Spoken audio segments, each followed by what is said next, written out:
خود بخود ہی عمارت جو ہے وہ کھڑی ہوگی اور وہ اس کو کوئی خطرہ نہیں ہوگا.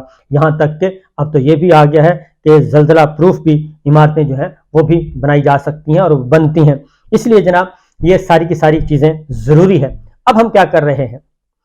ہمارا اس وقت پورے کا پورا نظام، پوری کی پوری ریاست، ریاستی ادارے، حکومتی ادارے پچھلے 17 مہینوں سے صرف ایک کام کر رہے ہیں، اور وہ یہ کام کر رہے ہیں کہ اپنی خواہشات اور اپنی مفادات کے مطابق ایک حکومتی ڈھانچہ کھڑا کرنے کی کوشش کر رہے ہیں. ریاست پاکستان میں اپنی خواہشات اور اپنے مفادات اور اپنی سوچ کے مطابق کھڑا کرنے کی کوشش کر رہے ہیں. وہ کھڑا ہو نہیں پا رہا، اور اسی لیے وہ کھڑا نہیں ہو پا رہا، اور وہ جو لوازمات ہیں، جو انگریڈینٹس ہیں، وہ بھی پورے نہیں ہو پا رہے. اور اس کی وجہ یہ ہے کہ ایک بہت بڑی مزاحمت کا سامنا ہے، بہت بڑی مزاحمت کا، اور وہ ہے عوامی مزاحمت.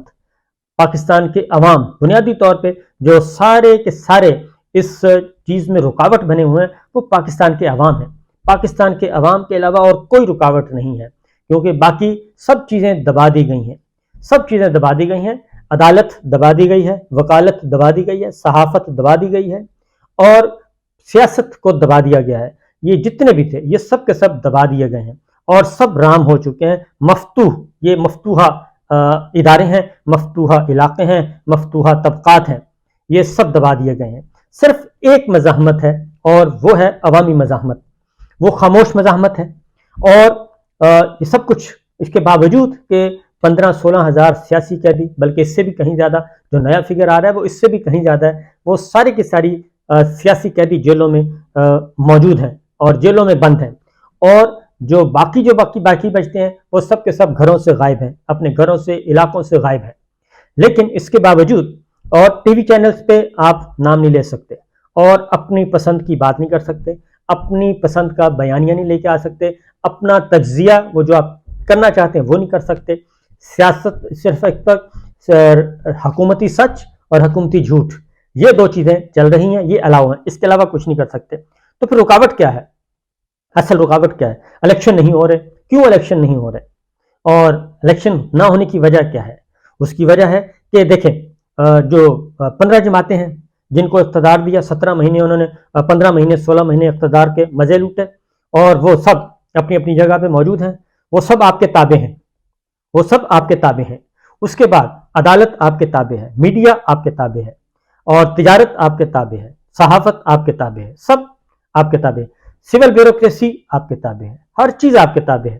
تو پھر کیا وجہ ہے کہ معاملات آگے نہیں بڑھ پا رہے، اور عمران خان صاحب اور اپوزیشن ساری کی ساری بالکل وہ جیلوں میں مقید ہے. جیلوں میں مقید ہے، یا مفرور ہے، یا روپوش ہے، کوئی بھی نہیں ہے. اور جتنی بھی آوازیں تھیں وہ دبا دی گئی ہیں. عمران خان صاحب کا نام لینے پہ مکمل طور پہ پابندی ہے، اور کسی جگہ پہ تصویر نہیں آ سکتی، نام نہیں آ سکتا، سب کچھ اس پہ عمل ہو رہا ہے.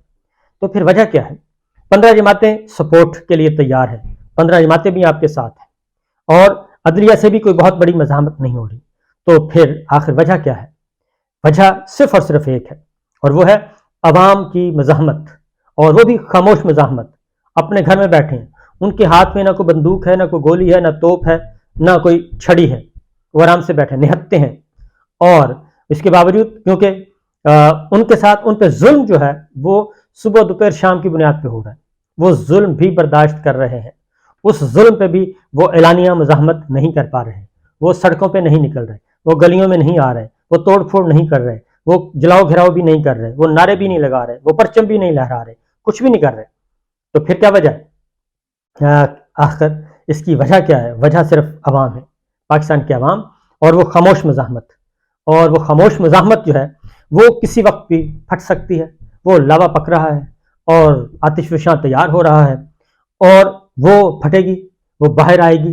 وہ باہر آنے کا انتظار، وہ اس وقت کا انتظار کر رہے ہیں کہ جب ہمیں موقع ملے گا، اور جب ہمیں موقع ملے گا ہم پھیل جائیں گے، پوری سوسائٹی میں پھیل جائیں گے، اور ہماری تپش جو ہے وہ پوری سوسائٹی میں پھیلے گی. اور وہ ہوگا الیکشن ڈے، الیکشن والا دن. اس دن نہ اس لاوے کو روکا جا سکتا ہے، نہ اس آتش فشاں کو پھٹنے سے روکا جا سکتا ہے، اور نہ اس لاوے کو پھیلنے سے روکا جا سکتا ہے. وہ پھیلے گا، اور وہ پھیلے گا بیلٹ پیپرز کے ذریعے، اور بیلٹ پیپرز کے ذریعے، اور وہ نکلے گا، وہ جمع ہوگا بیلٹ باکس میں، اور پھر بیلٹ باکس سے وہ آگے اپنا بتائے گا کہ ہم ہیں. یہی وجہ ہے بنیادی وجہ یہی ہے. اس کے علاوہ اور کوئی وجہ نہیں کہ جناب ان کو کیسے کنٹرول کیا جائے. وہ کنٹرول نہیں ہو رہے. مصنوعی طریقے اختیار کر کے دیکھ لیے, جبر اختیار کر کے دیکھ لیے, سب کچھ ایک بے رحم قسم کا جبر جو ہے وہ بھی کر کے دیکھ لیا, نہیں ہو رہے. تو یہی وجہ ہے جناب کہ اصل معاملہ یہیں پھنسا ہوا ہے. اور اسی لیے اب نئے ہتھ کنڈے استعمال ہو رہے ہیں, نئے حربے استعمال ہو رہے ہیں. اور واحد وجہ یہ ہے کہ عوام جو ہیں وہ اس شخص کے ساتھ یا اس سوچ کے ساتھ جڑ گئے ہیں. میں تو کہتا ہوں شخص بھی نہیں ہے, اب اس سوچ کے ساتھ, اس بیانیے کے ساتھ جڑ گئے ہیں جو بیانیہ اور جو سوچ ڈیولپ کی عمران خان صاحب نے, وہ اس کے ساتھ جڑ گئے ہیں. اور وہ جیل میں پڑا ہے, کوئی مسئلہ نہیں ہے ان کو. اور عمران خان صاحب کو کوئی مسئلہ نہیں ہے, میں جیل میں ہوں, اٹک میں رکھیں, اڈیالہ میں رکھیں, بی کلاس میں رکھیں, سی کلاس میں رکھیں, ڈی کلاس میں رکھیں, اس سے کوئی فرق نہیں پڑتا. وہ موجود ہے, اس کے ساتھ باقی سارے بھی موجود ہیں, اور باقی بھی لیڈرشپ موجود ہے. باقی ساری لیڈرشپ آزاد ہے. اس کے باوجود الیکشن نہیں اناؤنس ہو رہے. الیکشن کیوں نہیں ہو رہے؟ اس کی واحد وجہ اگین میں کہوں گا آگے وہ عوام ہیں. اس وقت پاکستان کا جو سیاسی نظام ہے, وہ عسکری نظام ہے, وہ معاشی نظام ہے, وہ عدالتی نظام ہے, وہ وکالتی نظام ہے, وہ صحافتی نظام ہے. وہ سارے نظام جو مختلف سڑکوں سے نکلتے ہیں, سامنے جو گھنٹہ گھر فیصل آباد کی طرح کھڑا ہے, وہ پاکستان کے عوام کی آواز اور پاکستان کے عوام کی یہ سوچ ہے جو اس وقت تیار ہو کے بیٹھی ہے. اور اسی لیے مختلف قسم کے سرویز کروائے جا رہے ہیں, اور بار بار کروائے جاتے ہیں, مختلف اینگل سے سروے کروائے جاتے ہیں کہ ذرا پتہ کریں کہ کیا یہ کام ہم نے کر لیا, یہ جبر کر لیا, یہ ظلم کر لیا, یہ حربہ استعمال کر لیا, اس کے بعد دیکھیں عوام کیا سوچ رہی ہے. وہ جب بھی جاتے ہیں تو عوام اس کا جو حربہ استعمال, اس کا الٹا نتیجہ نکلتا ہے, اور وہ سامنے آتا ہے. جی سامنے پھر عوام اس میں 2-4% اوپر چلا جاتا ہے, اور وہ باز نہیں آ رہے.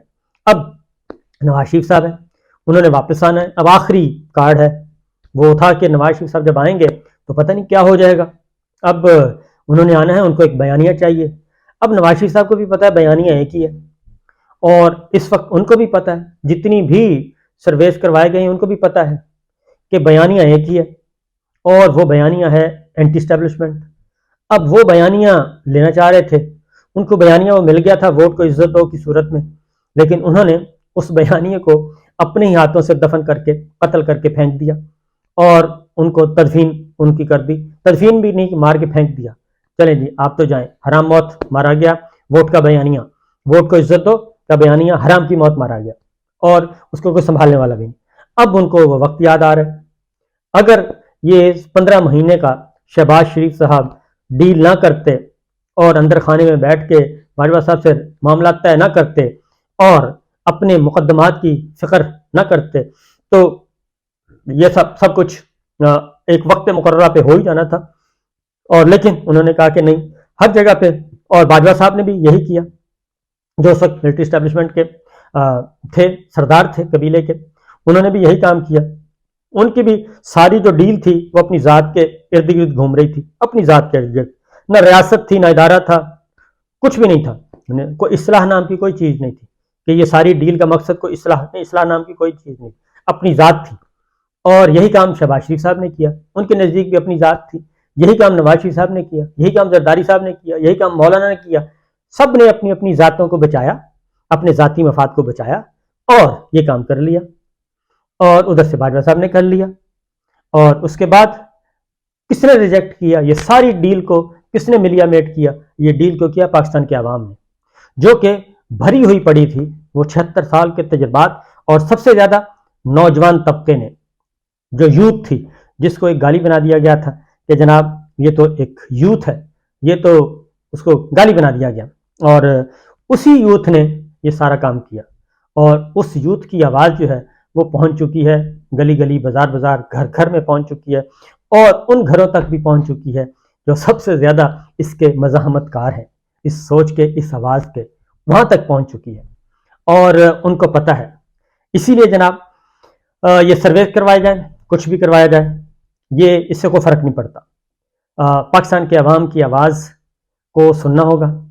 یہ واپس دوبارہ سے ری یونین ہو سکتی ہے، ری یونیفیکیشن ہو سکتی ہے، اور بہت کچھ ہو سکتا ہے۔ اسی لیے جو سروے کروایا گیا ہے اس سروے پر بہت زیادہ تنقید ہو رہی ہے، اور وہ سروے جو ہے ری امیجننگ پاکستان کی طرف سے کروایا گیا ہے، اور اس پہ ایک وائس آف جرمنی نے ایک کیا ہے جناب، اس کا انالیسس کیا اور اس سٹوری کا پیچھا کیا، اور اس سٹوری میں انہوں نے یہ بتایا ہے کہ جناب اس سروے پہ بہت زیادہ تنقید ہو رہی ہے، اور یہ سروے جو ہے وہ کئی حلقے اسے غیر حقیقت پسندانہ قرار دے رہے ہیں، اور نہ صرف غیر پسندانہ بلکہ وہ کہتے ہیں کہ یہ درست نہیں ہے، اور اس میں بہت زیادہ عوامل ہیں۔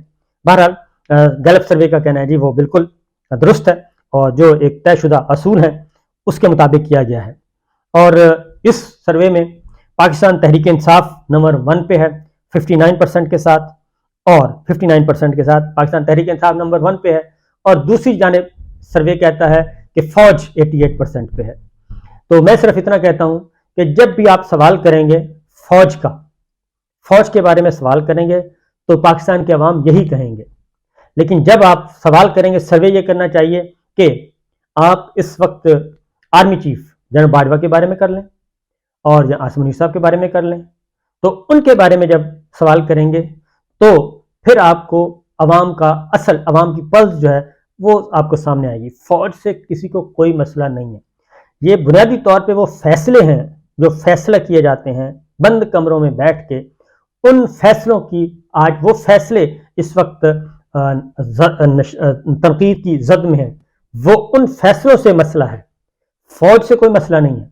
فوج ہماری، ہم فوج کے، اور فوج ہمارے ہی گھروں سے ہے نا، فوج کے جوان افسر ہمارے ہی گھروں سے ہے نا، وہ ہمارے گھروں سے، آپس میں ہم ایک ہی ہیں نا، وہ کوئی انڈیا سے تو نہیں آتے، انڈین خاندان کے تو نہیں ہیں۔ اجازت دیجیے، اللہ حافظ۔